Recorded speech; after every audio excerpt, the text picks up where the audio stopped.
What's up, Cypress Bay, and welcome to the Season 6 premiere of High Voltage, where our reporters bring you stories from around the community. Coming up in today's episode, we explore a cafe built on love, a special individual who shares their love for theater, the history of rom-coms, and much, much more. Hello everyone, my name is Johan Fernan.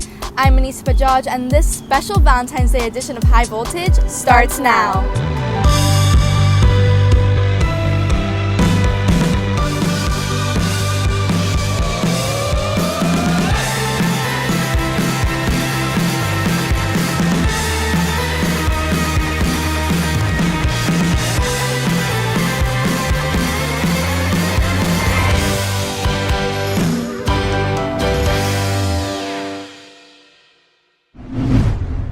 With the start of Chinese New Year, many festivities are taking place. Our reporters shine a light on this special culture.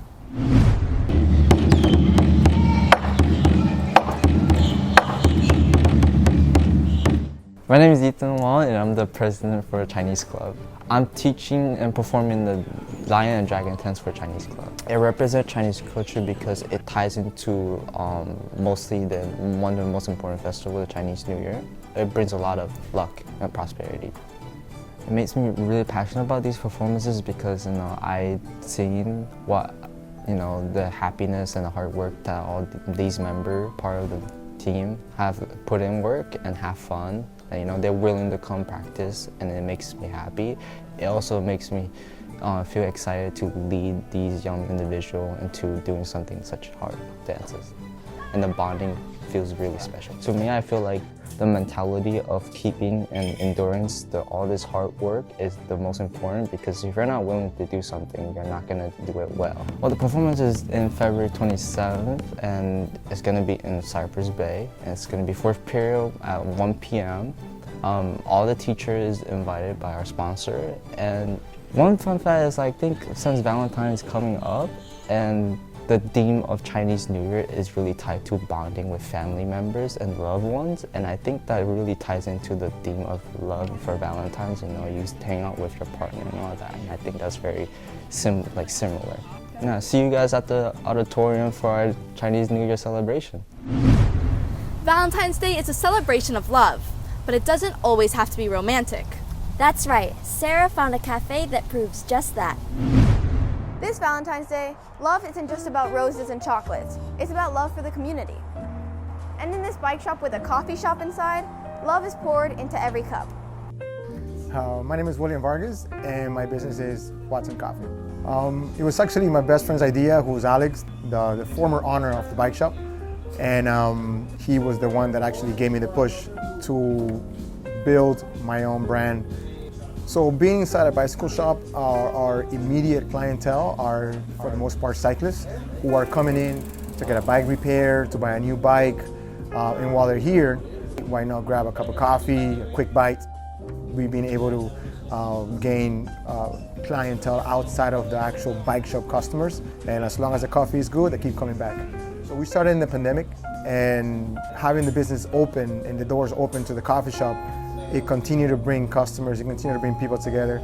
And because we have a big cycling community in the city of Weston, then we have that bond with the cycling community and coffee lovers as well. Even though we're potentially one of the smallest coffee shops in Weston, we have a worth buying, worth trying, worth coming back to our product.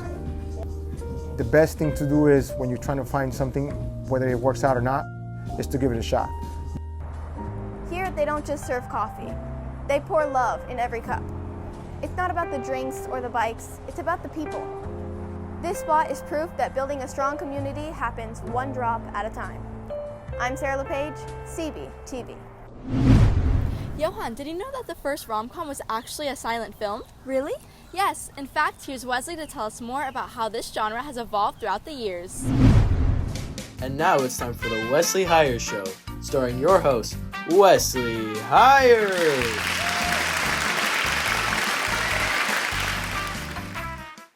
Good evening, everyone, and welcome to the Wesley Hire Talk Show. On today's episode, I wanted to bring in a special guest for Valentine's Day. Here to comment on the history of romantic comedies is Luke, the Matchmaker Deer King. So Luke, tell us, what's it like being a rom-com expert?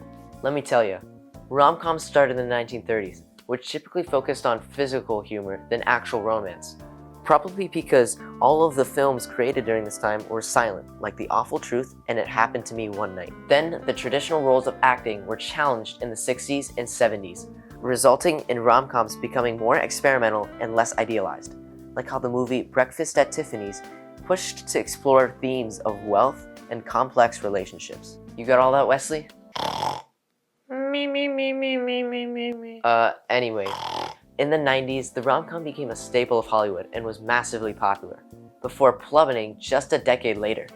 This is mainly because rom-coms became very predictable and a little too cliche, although some films like 500 Days of Summer were incredibly unique in its ideas and messaging. But there is hope, as new ideas like the inclusion of the LGBTQ community and multiracial relationships are starting to become more prevalent in modern movies, like the film Love, Simon, released in 2018.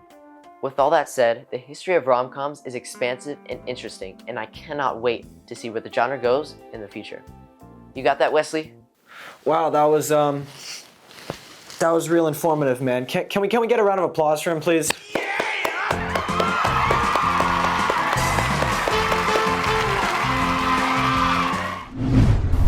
Do you know what to give your friends for Galentine's? I don't know, something crafty maybe? Well, maybe Amber and I can give you an idea. What's up, Cypress Bay? I'm Amber Perez, And I'm Johan Fernan, and today we're going to be making Valentine's Day themed slime. but with a twist. I'm going to be deaf. And I'm gonna be blind. Let's get started. What? Where's the bowl? That's the slime. That's the glue, yeah. Okay. Okay. Oh, okay. Oh no! Wait, these are open. Bowl? Okay. There. Keep going, keep going. Yeah. Okay. Now we're gonna put shaving cream, okay? Wait, that's so soft. Wait, why'd you put it in my hand? Oh my god. Oh! Wait, where's the tissue, actually? I do need tissue. It's working! It's for cake. It's working! Working. Oh, working! Yes! High five! What do you want to add? I don't everything. Oh. I'll fix that later. I'll fix that. Let's add pearls. It's crunchy. I told you. We hope you enjoyed. This was really messy. A good theater production not only requires talented actors, but also a hardworking crew. I looked into a special individual who gives us the best of both worlds. Hi, my name is Finley Couch, and I play a leading player in this year's upcoming show, Pippin, and I'm a student director. I've been doing musical theater since I was in the 3rd grade. I think theater's helped me grow in specifically areas of where I didn't have as much self-confidence. I mean, being put on a stage is really vulnerable, and I think it truly helped me have a vulnerable side. I think getting a leading role in my senior year was definitely a little unexpected. I mean, I've really worked so hard, and I have had pretty good roles in the past couple of years. I think that it came as such a shock because I didn't realize that I'd be doing it with my best friend, and I think it's just so great because we get to work together, and I think we work so well together. She's so talented, and just it's just been really amazing to be able to play off of each other. I actually grew up doing Manatee Bay shows, so I think the student directors that were there during my time really inspired me to become a Manatee Bay student director. And as a student director, we pretty much all run the show. Like, we have a hand in the casting and the blocking, how to teach the children their lines, how they learn the songs, and then once the show actually happens, we do all of the cues. We call all of the cues, make sure all the tech is well put together, so we actually have a show. I share my love and passion for theater as a student director by just getting to see the kids and how happy they are when they are doing theater.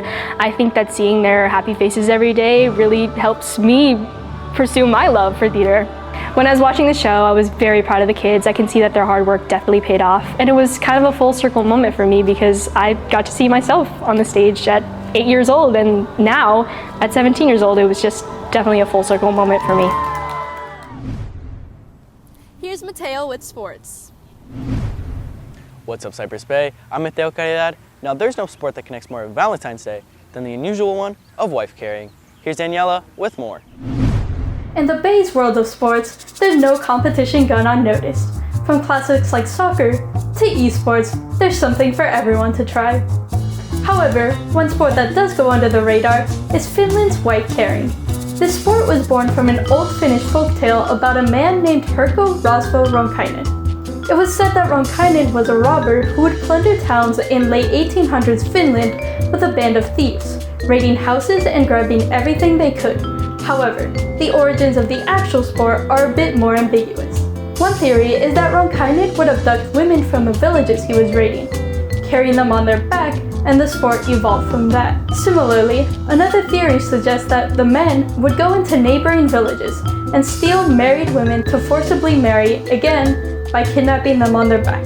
The last theory is that Ronkainen would train his band of thieves by having them lug around heavy sacks on their back to ensure they were strong enough for their raids. As bizarre as this tale may seem, the competitors don't treat it as a joke. The first official wife carrying competition was held in 1992 in the small village of Sonkarjärvi, Finland, where the wife carrying world championships are now hosted annually. The competition itself requires contestants to carry another person, who doesn't necessarily have to be married to them, on their back through a 253-meter-long track featuring obstacles. The main rules to be allowed to compete is that the person being carried must be at least 17 years old and must weigh at least 49 kilograms or 108 pounds.